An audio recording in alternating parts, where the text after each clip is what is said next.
Namaskar, good afternoon. You're watching Newzify straight from the newsroom of Times Now, and I'm Swati Joshi. Let's begin the broadcast with breaking inputs coming in. We're shifting our focus to this big breaking input here on Times Now. After the historic poll mandate in the state of West Bengal for the Bharatiya Janata Party, BJP has appointed observers for both Bengal and Assam. Amit Shah appointed as Bengal observer and JP Nadda appointed as Assam observer. We'll also try and connect with our reporters to get you more details on what is the strategy as far as West Bengal is concerned. Remember, questions now that are being asked are about the chief minister, the next chief minister of the states that the political parties have won. As far as West Bengal is concerned, Suvendu Adhikari's name is as a front runner. Let me go across to Mohit, who's getting us more details. Mohit, look at the developments taking place. Amit Shah, observer for West Bengal, and JP Nadda appointed as Assam.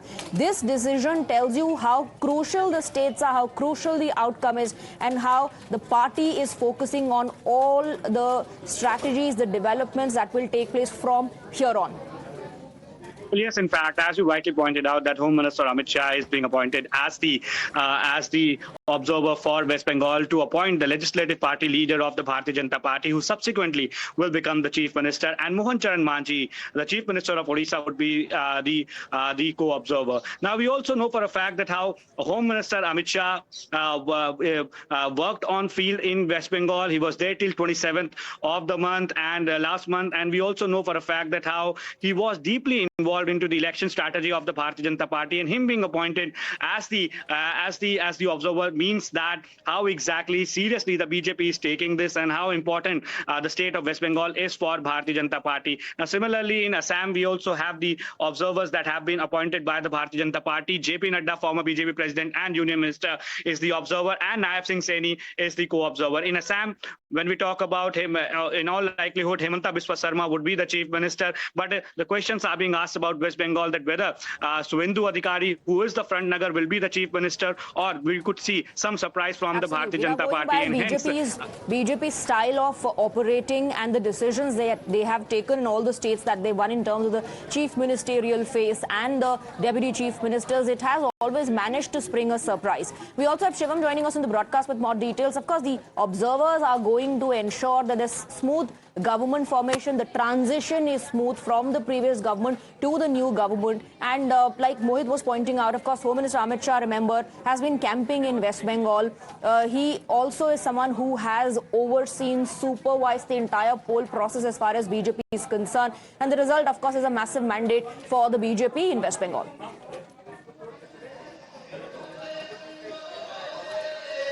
Exactly, Swati. And when you talk about Amit Shah, when he was here, he was not just camping, again, you rightly mentioned. When he was being made aware of the entire poll process, he personally was in contact with the MLAs, with the booth level workers.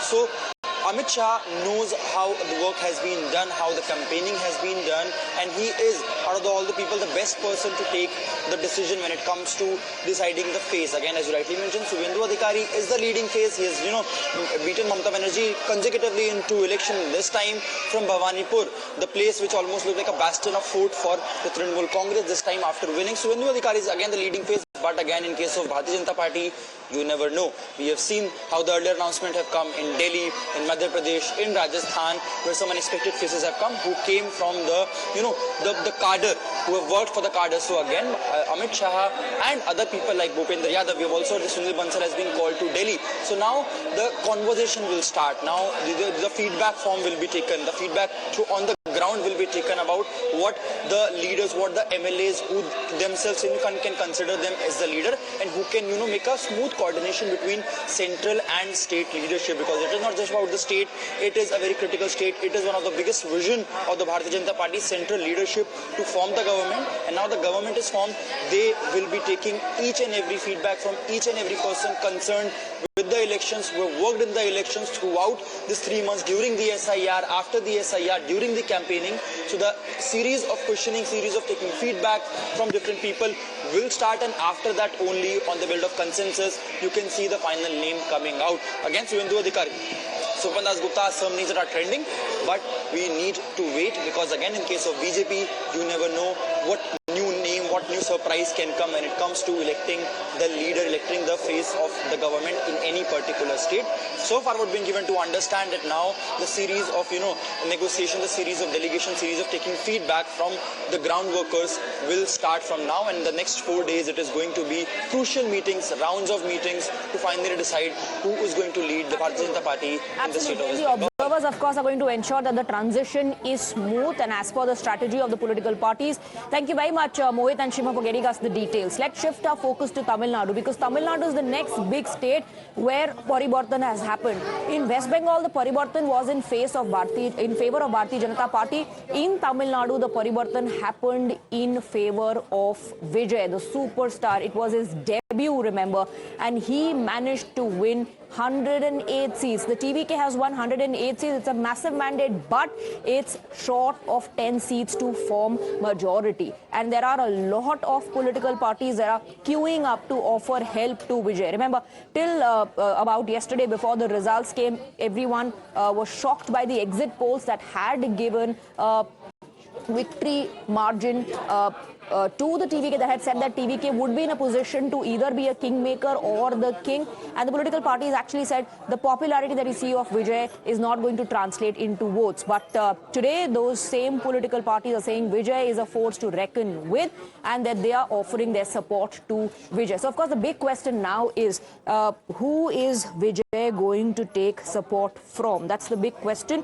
Vijay's party is a 2-year-old party. The TVK, it managed to win 108 seats. It has emerged as the single largest force in the state of Tamil Nadu, but it is still 10 short of a majority. So Vijay will need help, and political parties are queuing up, offering their support, saying that a tie-up with Vijay is possible. There is a possibility, but who is he going to take support from? Let's take a look at the mandate that the people of Tamil Nadu gave to the political parties in the state. So TVK, and this is the larger chunk of the pie. The TVK won 108 seats. It's a 2-year-old party, and this was TVK's debut. What about the other parties? Here is the AIADMK plus breakup. So the AIADMK alliance won 53 seats, of which the big share, of course, went to the AIADMK. The AIADMK won 47 seats. BJP won just 1 seat. PMK won 4 seats, and the AMMK won 1 seat. Let's talk about the DMK plus alliance, which includes, of course, the Congress as well. So the DMK plus alliance won 73 seats,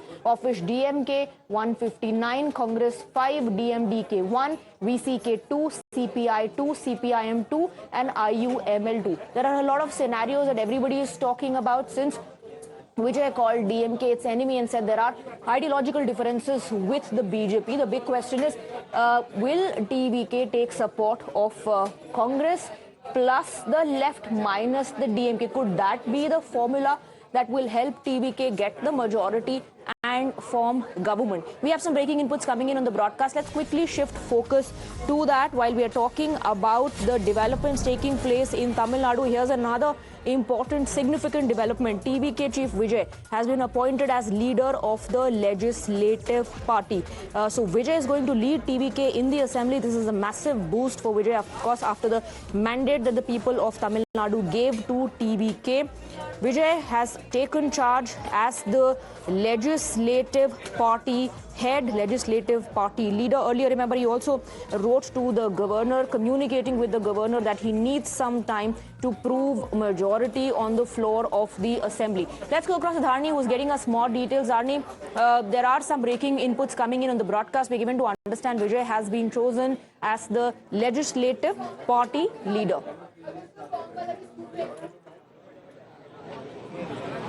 Well, it happened in this meeting today, since 11 a.m. TVK Chief Vijay has been holding a meeting with all the winning candidates, and in this meeting, Vijay has been chosen as the legislative party leader by all the MLAs that have won from various assembly constituencies. So this is definitely a major boost for TVK. We can see Vijay leading the party in the assembly, in the upcoming days. And of course, as far as this meeting is concerned, this meeting is also to discuss the TVK's next course of action. What is going to be the TVK doing in terms of the alliance arithmetics? Because TVK doesn't have a majority by itself at the moment. TVK is falling 11 seats short of majority, so they we will need external support. So what is going to be the TVK's game plan as far as the alliance arithmetics is concerned is something that is being discussed in this meeting. And of course, Vijay is also discussing about the government formation, because this morning we learned that TVK chief Vijay has written a letter to the Tamil Nadu governor asking him to invite the party to form the government. TVK has sent a communication to the governor asking the governor to invite them to form the government. So in fact, they're also expected to meet the governor tomorrow or the day after to stake claim.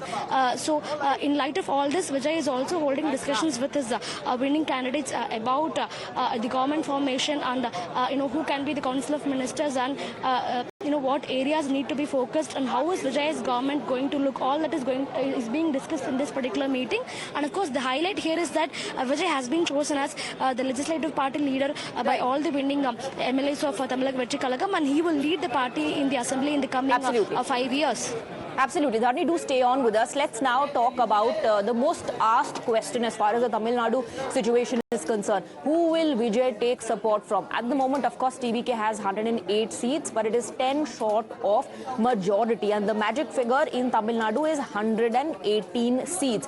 So let's take a look at the possible scenarios. Let's first talk about the current situation. This is what it is at the moment. So TVK has 108 seats and it needs 10 more for halfway for the magic figure for majority, which it will attain once it gets 10 more seats at 118. Total number of seats 234. Now here is scenario number one. This is the support if this formula works out, what is going to be the outcome of that and the political messaging. So if TVK takes support from Congress, which has 5 seats, CPIM which has 2 seats, CPI which has 2 seats, VCK 2 seats and IUML 2 seats, then the total reaches 121. Comfortable position. But the big question is that there will be a conversation and political messaging about ideological differences. This is scenario number 2. This is the AIDMK coalition. If TVK with 108 seats accepts the support of AIADMK, goes into an alliance with AIDMK, which has 47 seats,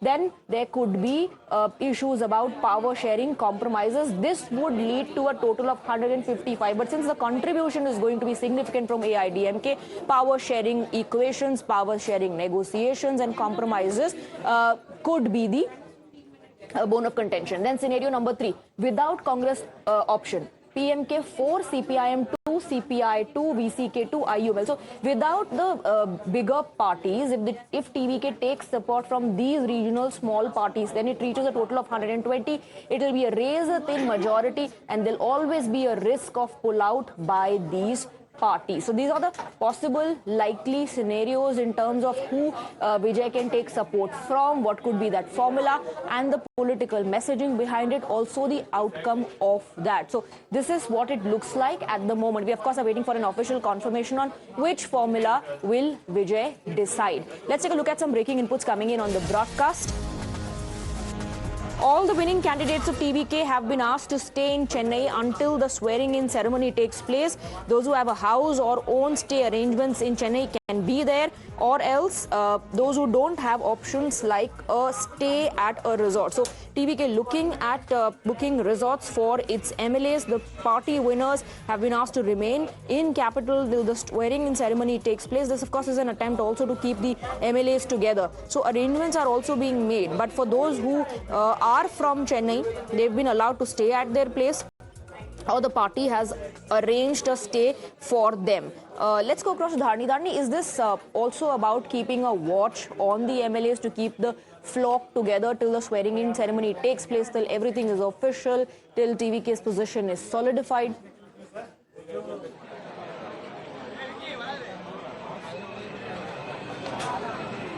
Well, definitely, because right now the situation is very volatile, because TVK is 11 seats short of majority, and it is only wise for the party high command to make all the MLAs stay in Chennai until the swearing-in ceremony, because earlier also in the Adapati Assembly constituency in Salem district of Tamil Nadu, we saw one TVK candidate being posed by the ADMK. This was before elections. So TVK in fact did not have any candidate in Adapadi at all during the elections because of that poaching. So TVK is very cautious of the poaching possibilities, and until the swearing-in takes place, TVK has very clearly told all the candidates that they should be in Chennai and they should not be leaving Chennai.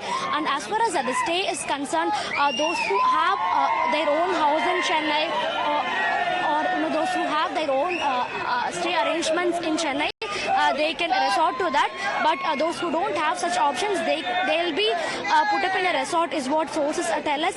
I think there's a lot of movement over here. TVK Chief Vijay is expected to come out of the party headquarters anytime now. So we are showing you live visuals from outside the party headquarters. There's a huge crowd here, and TVK Chief Vijay is expected to come out of the party headquarters anytime now.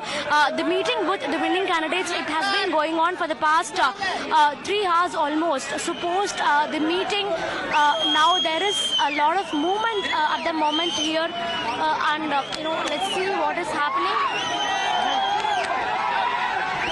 There's a lot of push and pull happening. There's a lot of commotion here at the moment. But one thing is that the meeting of TVK Chief Vijay with the winning candidates, that is gone for almost 3 hours.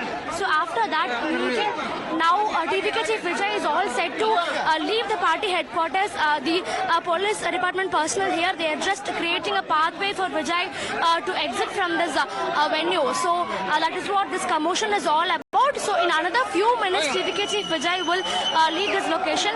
So this meeting has gone on for 3 hours, and during this meeting the agenda is very simple. The agenda is to decide what TVK's next course of action is going to be, because TVK at the moment doesn't have a majority by itself. So who can be the potential allies of TVK, which all parties the TVK can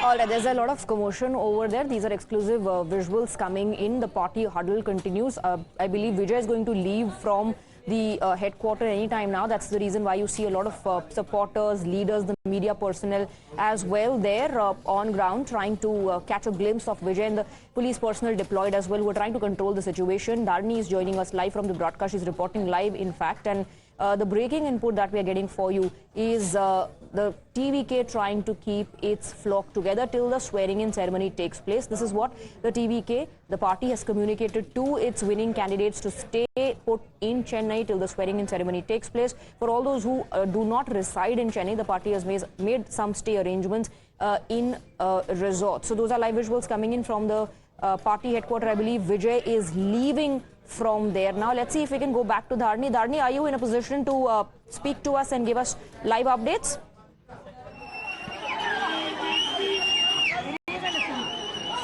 Well, the situation is okay, it's quite manageable at the moment. Earlier, there was a lot of commotion and push and pull as Vijay was leaving the venue here.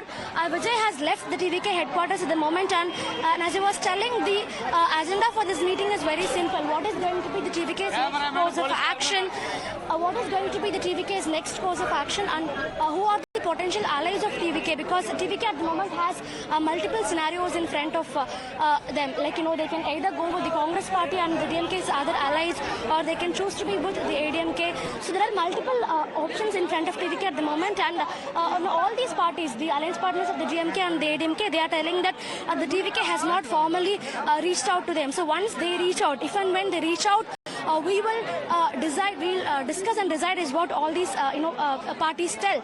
So in this meeting, Vijay would have narrowed down his options. Vijay would have narrowed down his choices, and in the next few hours, which is very crucial, the TVK is likely to reach out to a few parties seeking support, and it is up to those parties to decide whether they want to support or not. But since morning, we've been seeing that parties like Vidudalai Chittakal Katchi, CPI, CPIM, etc., they are in a way they are having a soft tone towards Mr. Vijay, because we tried getting in touch with... All right, Dharni, thank you for the updates.